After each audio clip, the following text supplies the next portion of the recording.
అయోధ్య రాముడి ఆలయ ప్రారంభోత్సవం విగ్రహ ప్రాణ ప్రతిష్టాపన సందర్భంగా కానుకలు వెల్లువలా వస్తున్నాయి.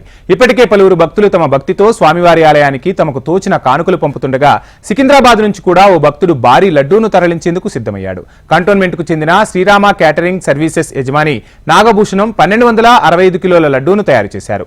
ఇవాళ ఈ లడ్డూను అయోధ్య తరలిస్తుండగా యాత్రను కేంద్ర మంత్రి కిషన్ రెడ్డి ప్రారంభించనున్నారు. ఆలయ నిర్మాణానికి భూమి పూజ చేసిన రోజు నుంచి ప్రాణ ప్రతిష్టకు ఎన్ని రోజులు పట్టిందో అన్ని కేజీల లడ్డూ తయారు చేయాలని నాగభూషణం సంకల్పం చేసుకున్నారు. ఆ విధంగా 1265 రోజులకు గాను 1265 కిలోల లడ్డూను తయారు చేశారు.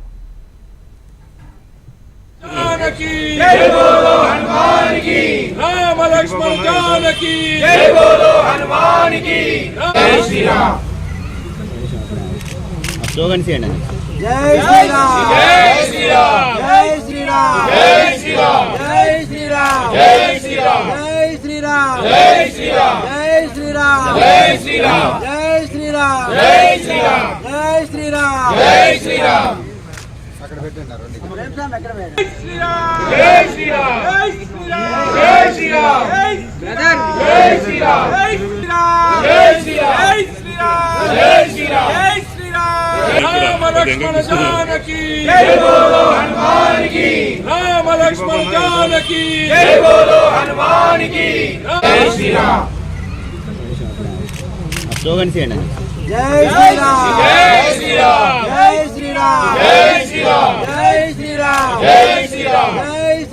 జై శ్రీరామ్ జై శ్రీరామ్ జై శ్రీరామ్